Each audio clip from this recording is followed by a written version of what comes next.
Hello, Rahulja welcomes you. Today we will talk on topic of phosphorus bomb. As you have heard about this bomb, that this bomb is being used in war between Israel and Hamas. So we'll know detailed things about this bomb. So let's start. What is phosphorus bomb? Phosphorus bomb contains white phosphorus and is a type of weapon that uses phosphorus to create a destructive and incendiary effect. White phosphorus is a highly reactive and flammable chemical that ignites spontaneously in presence of oxygen.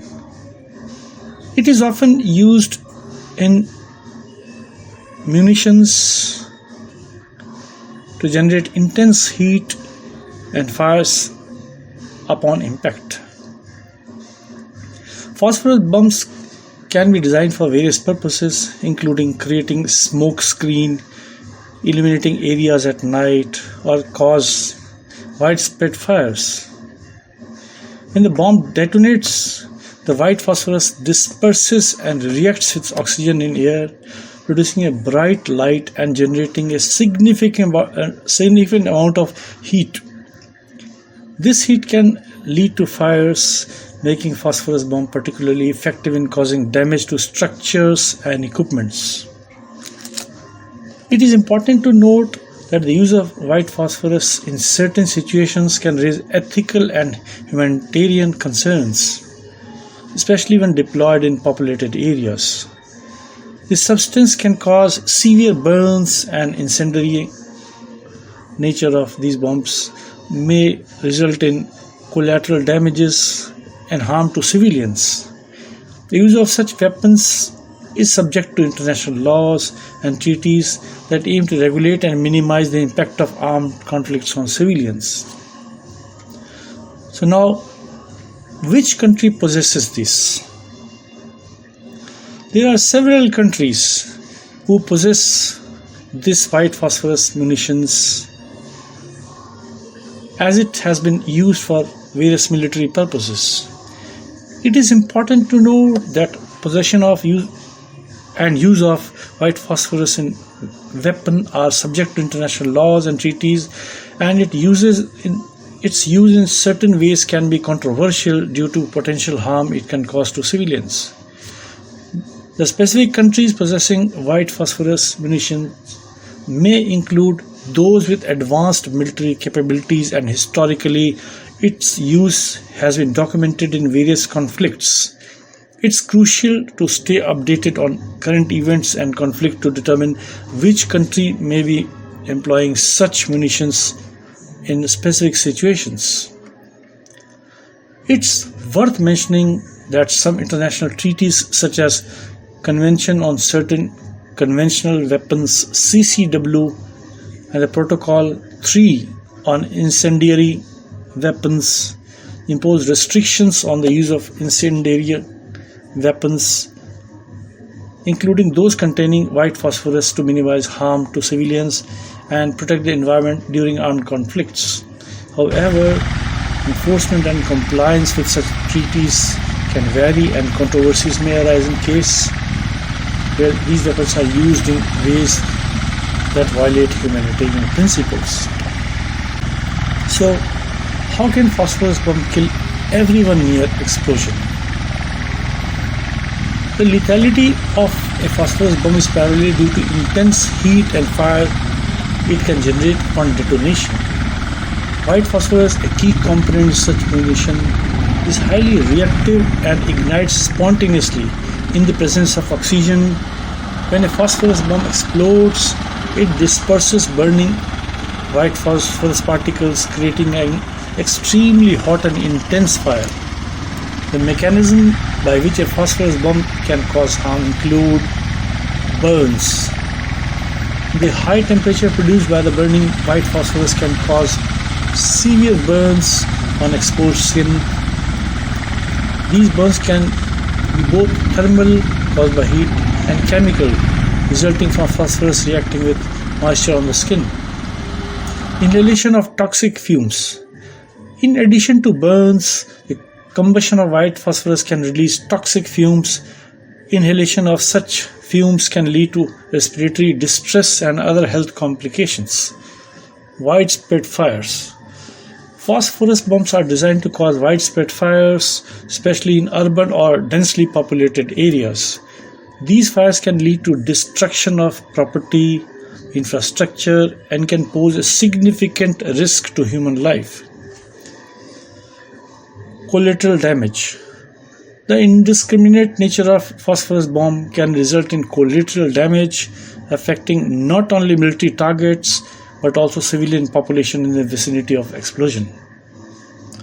It is important to note that use of incendiary weapons, including those containing white phosphorus, is subject to international humanitarian law.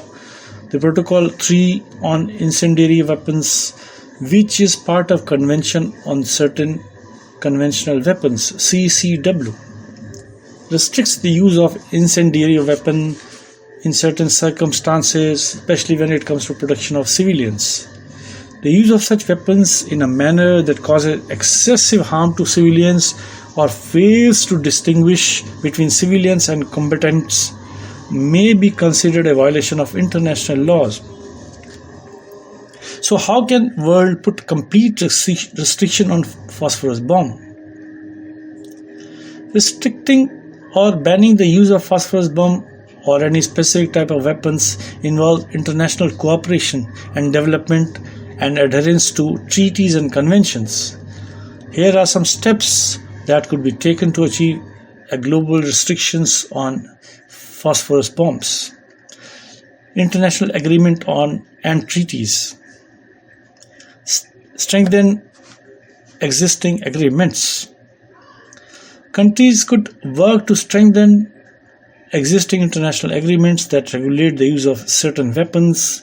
The Convention on Certain Conventional Weapons (CCW) and its Protocol 3 on Incendiary Weapon are examples of international agreements that can be amended or reinforced to include stricter regulations on the use of phosphorus bombs. Global advocacy and awareness. Raise awareness. Global advocacy efforts can play a crucial role in raising awareness about the humanitarian impact of phosphorus bombs. NGOs, international organizations, and concerned individuals can work to inform the public and policymakers about the consequences of using such weapons. Diplomatic initiative. International diplomacy. Diplomatic effort can be undertaken to encourage countries to voluntarily commit to restricting or ceasing the use of phosphorus bombs. This could involve bilateral and multilateral discussions to promote responsible and ethical behavior in armed conflicts. Enforcement mechanisms. Strengthen international oversight. Countries can work together to strengthen international oversight mechanism to monitor and enforce compliance with existing treaties. This may involve creating mechanisms to investigate alleged violations and hold accountable those who use phosphorus bombs in ways that violate international law. United Nations involvement. UN resolutions. The United Nations can play a pivotal role in addressing the issue of phosphorus bomb. The General Assembly or the Security Council could pass resolutions condemning the use of such weapons and calling for their restriction. National legislation. Domestic legislation. Some countries may choose to enact domestic legislation or prohibiting the development, production, and use of phosphorus bombs.